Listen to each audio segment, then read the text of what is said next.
नमस्कार दोस्तों, VK knowledge electrical में आप सभी का स्वागत है। दोस्तों, आज नवोदय विद्यालय समिति का पेपर हो चुका है।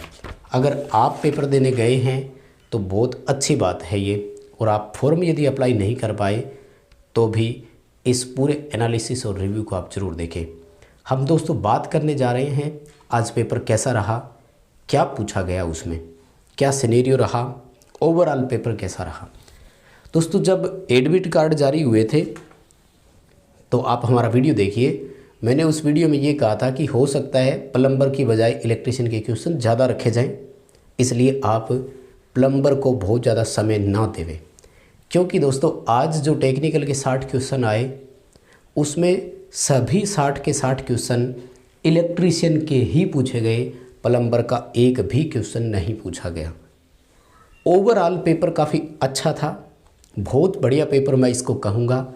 जिन बच्चों की तैयारी थी या अच्छी तरह से जो बच्चे कंटिन्यू पढ़ते आ रहे थे, कंटिन्यूटी जिनकी अच्छी थी, उन बच्चों के हिसाब से पेपर बहुत अच्छा रहा। आगे बढ़ने से पहले आपसे निवेदन करूँगा, अपने इस चैनल को सब्सक्राइब ज़रूर कर लीजिए, दोस्तों को शेयर ज़रूर करें ये वीडियो हमारा।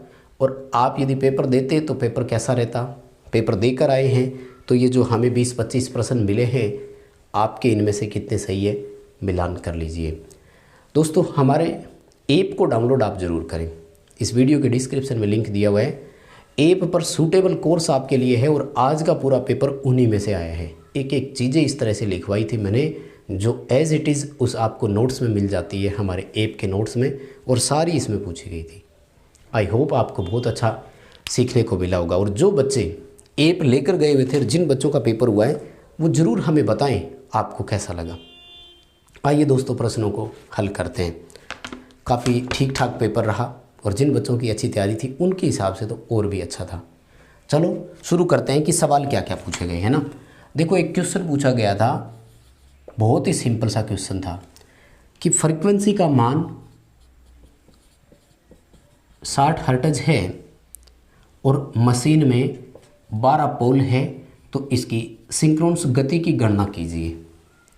आई होप आप इस क्वेश्चन को बिल्कुल सही करके आए होंगे। किसी को कोई प्रॉब्लम होनी नहीं चाहिए थी, क्योंकि F/120 पोल ये फॉर्मूला होता है। फ्रीक्वेंसी थी 60, पोल थे 12। आप जब कैलकुलेशन करके उत्तर का मिलान करेंगे तो आपका आंसर आएगा 600 RPM। ठीक है, कैलकुलेशन कर लेना, मिलान कर लेना, फॉर्मूला लिखवा दिया, सिंपल सा ही है, 600 RPM उत्तर हो गया। ये क्वेश्चन पूछा गया। अगला दोस्तों जो क्वेश्चन पूछा गया वो बहुत सिंपल था कि जो शोल्डर होता है उसमें टिन और लेड का रेशो कितना होता है। दोस्तों, शोल्डर जो है ये रेशो पूछ ही लिया। टिन और लेड जो होता है तो जनरली इसको हम सॉफ्ट शोल्डर में ही रखते हैं, जिसका गलनांक 300 डिग्री सेंटीग्रेड से कम होता है। तो ऐसे शोल्डर में टिन की मात्रा ज़्यादा होती है, ध्यान रखा करो। तो 60-40 का इसका परफेक्ट रेशो होता है। सबसे बेस्ट ऑप्शन यही होता है। जब भी कन्फ्यूजन लगे इस ऑप्शन की ओर जाया करो, 90% चांस होते हैं कि ये सही हो जाएगा जब भी इस तरह का प्रश्न आपसे पूछा जाए। ठीक है, आगे देखो, सवाल पूछा क्वेश्चन नंबर 3 में कि आर्मेचर रिएक्शन बढ़ने पर गति और टॉर्क पर क्या प्रभाव पड़ेगा। ठीक है, रिएक्शन बढ़ रहा है, ऐसे में टॉर्क और गति पर क्या प्रभाव पड़ेगा। देखो, बहुत सिंपल सी बात बता रहा हूँ। डीसी मोटरों का टॉर्क फील्ड फ्लक्स के समानुपाती होता है और डीसी मोटरों की गति फील्ड फ्लक्स के व्युत्क्रमानुपाती। जब रिएक्शन बढ़ती है तो मेन फ्लक्स जो है ना वो घटता है, ध्यान रखना। क्या होगा, मेन फ्लक्स कम होता है क्योंकि रिएक्ट कर रहा है ना। जब मेन फ्लक्स घटेगा तो देखो टॉर्क समानुपाती है, इसलिए टॉर्क भी घटता है, जबकि गति व्युत्क्रमानुपाती है, इसलिए गति बढ़ेगी। बताओ, बात समझ में आई। यानी रिएक्शन अगर बढ़ जाता है तो टॉर्क घटेगा और गति उसकी बढ़ेगी, क्योंकि फ्लक्स घट रहा है। परिणामी फ्लक्स घटेगा तो टॉर्क जो है वो फ्लक्स के समानुपाती है और गति जो है फ्लक्स के व्युत्क्रमानुपाती है ना। ये लाइन याद है, थोड़ा सा वहाँ पर समय देना था, क्वेश्चन अपने आप हो जाता। और आगे देखो, सीरीज मोटर की विशेषता नहीं है। किसका पूछ रहा है, डीसी सीरीज मोटर की विशेषता नहीं है, और कहते हैं कि ऑप्शन था लो स्टार्टिंग टॉर्क। तो हम सब जानते हैं डीसी सीरीज मोटर में हाई स्टार्टिंग टॉर्क होता है, ना कि लो स्टार्टिंग टॉर्क। तो ये उत्तर आपका बिल्कुल परफेक्ट बनेगा और उम्मीद करता हूँ कि शायद आप ये अच्छा करके आएंगे। आगे दोस्तों देखो सवाल पूछा, कह रहे हैं कि प्रथम श्रेणी की जो फायर होती है उसका समन आप कैसे करोगे। यहाँ फर्स्ट क्लास ऑफ फायर से मतलब हमेशा ए कैटेगरी से ही लिया जाता है, ध्यान रखना। और ए कैटेगरी की जो आग होती है उसमें लकड़ी, कपड़ा, कागज आता है और कहते हैं कि ऑप्शन दिया हुआ था जल। तो ए श्रेणी की आग पानी से बुझ जाती है, कोई दिक्कत नहीं। रेत से भरी बाल्टियाँ, और वो ऑप्शन भी है पर्याप्त मात्रा में, बट जब ऑप्शन दिए जाते हैं तो आप वाटर ऑप्शन की तरफ जा सकते थे। आपका प्रश्न बिल्कुल सही होगा, पूरी संभावना है। आइए क्वेश्चन नंबर 6 पर बात करते हैं। छठा सवाल कह रहे हैं कि पीएमएमसी का सिंबल दिया हुआ था, पहचान करनी थी कि ये किस मीटर की आकृति है। तो देखो परमानेंट मैग्नेट मूविंग कॉइल वाला जो मीटर होता है ना, उसकी आकृति इस तरह से होती है, मतलब यू टाइप का एक मैग्नेट उसमें बना होता है और यहाँ पर आपको वो मूव करती हुई कॉइल आपको दिखानी थी। ठीक है, बताओ क्वेश्चन कैसे लगे दोस्तों। कुछ बच्चों ने इसलिए फॉर्म नहीं भरा कि जी प्लम्बर की तैयारी नहीं है, पता नहीं क्या पूछा जाएगा। अब इसमें देखो प्लम्बर तो आया ही नहीं, हिंदी, इंग्लिश और इलेक्ट्रीशियन ही आया। ठीक है, तो भैया तैयारी किया करो। और वर्तमान समय ऐसा है जो आपसे समय की ही मांग कर रहा है, ये आपसे थोड़ा सा समय मांग रहा है, इस पढ़ाई को दे दो, अब थोड़ा सा समय आईटीआई को दे दो, पूरे चांस है कि ये आपको उसका फल ज़रूर देगा। बहुत सारे बच्चे ऐसे हैं जो अभी भी ढीले चल रहे हैं कि ठीक है हो जाएगी तैयारी,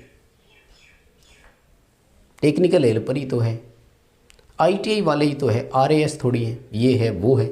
भैया आईटीआई वाले वर्तमान में आरएएस से कम नहीं है, क्योंकि सीटें आती है इतनी सी, बच्चे हैं इतने सारे, तो कंपटीशन किसी भी का हो वो हमेशा इन्हीं चीज़ों से देखा जाता है।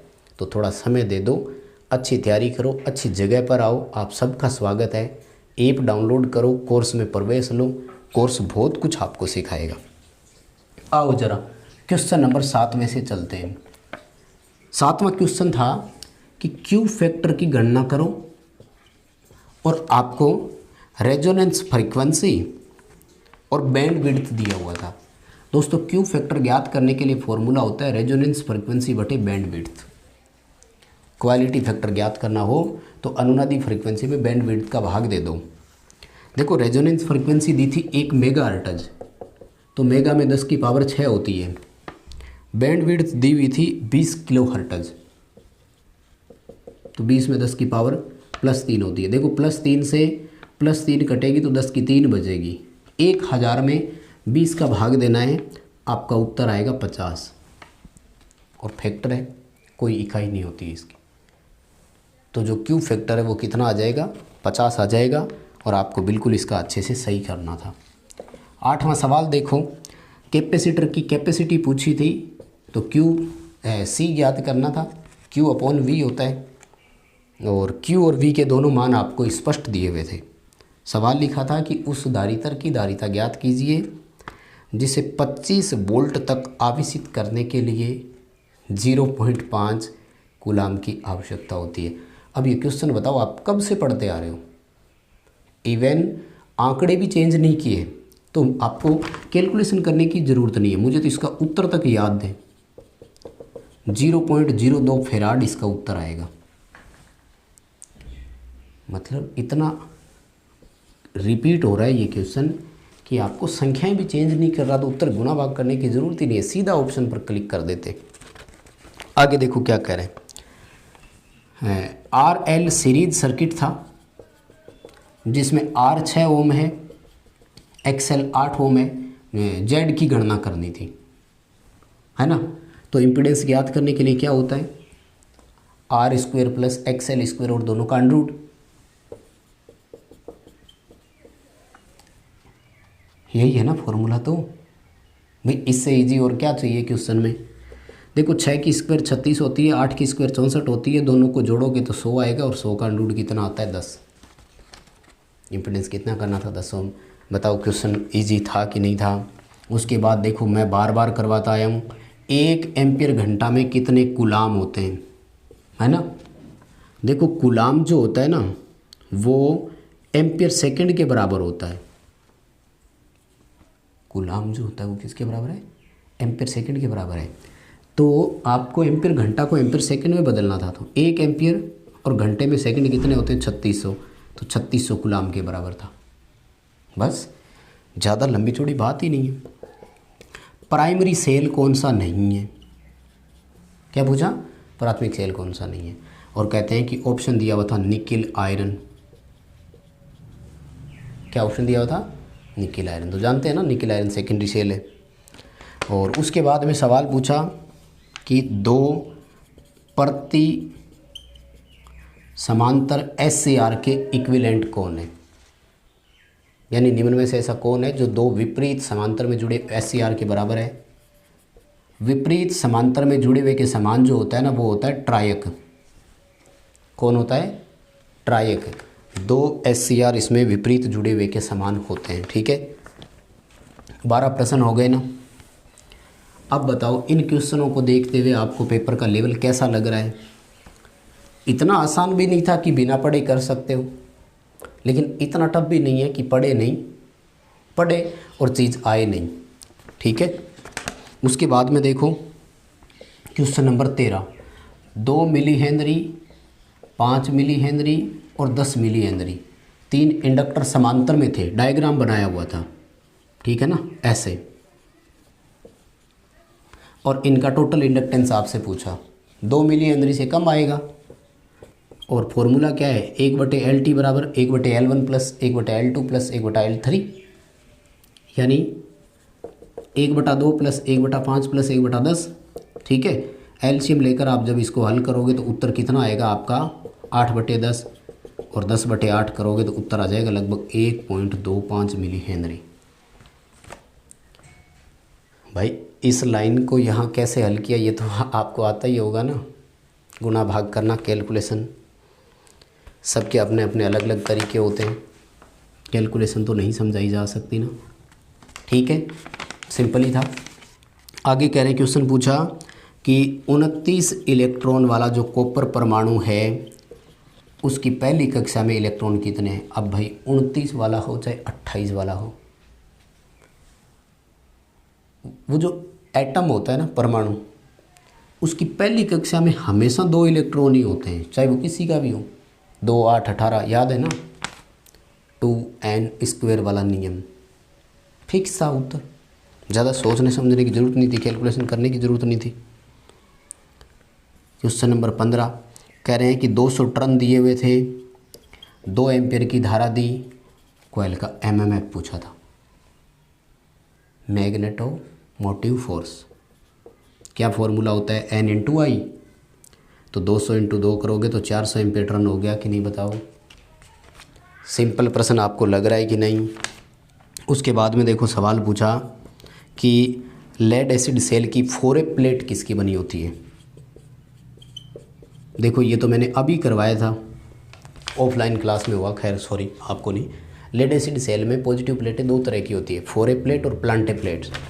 तो जो 4A प्लेट होती है ना, ये लेड पर ऑक्साइड की बनी होती है। किसकी बनती है, लेड पर ऑक्साइड की। और उसके बाद कह रहे हैं कि AWG किसका मापन करता है। तो AWG भारत का नहीं है, अमेरिका का है। भारत का SWG है, स्टैंडर्ड वायर गेज, और AWG है ये अमेरिका का है, अमेरिकन स्टैंडर्ड गेज इसको बोलते हैं। उसके बाद देखो दोस्तों, जो स्पष्ट ही मैंने करवाए हुए थे एप में, क्वेश्चन नंबर 18 है ना, ये पूछा कि जो फ्यूज है उनका फ्यूजिंग फैक्टर कितना होना चाहिए। हमेशा इकाई से अधिक होता है, लेकिन 1 के आसपास ही होना चाहिए, बहुत ज़्यादा नहीं। तो लगभग 1.1 से लेकर 1.4 तक इसका फ्यूजिंग फैक्टर हो तो ये बहुत परफेक्ट माना जाता है। और उसके बाद में देखो, कान से कान के बीच में प्रतिरोध पूछा था, तो 100 ओम तक होना चाहिए था। कई बार करवाया मैंने ये क्वेश्चन, और ऐप में स्पष्ट लिखा हुआ था कि कान से कान तक जो प्रतिरोध है वो कितना होना चाहिए, ठीक है, लगभग 100 ओम होता है। और ये देखो 20वां क्वेश्चन कि 10 एम्पियर का कार्ट्रिज फ्यूज है उसका रंग कैसा होना चाहिए। तो 10 एम्पियर वाले फ्यूज़ का कलर लाल होता है, रेड कलर का होता है ना। तो दोस्तों ये पूछे गए थे लगभग 20-22 प्रश्न। अब बताओ आपको पेपर का लेवल कैसा लगा। मुझे बहुत आसान लगा और इस वीडियो के 20 प्रश्न भी आपको सीखने को मिले ही होंगे। तो प्लीज़ लाइक वाला बटन दबा देना, चैनल सब्सक्राइब कर लो, ऐप डाउनलोड कर लो। ऐप में फ्री प्रैक्टिस टेस्ट भी आपके लिए उपलब्ध है, उन्हें भी अटेंड कीजिए।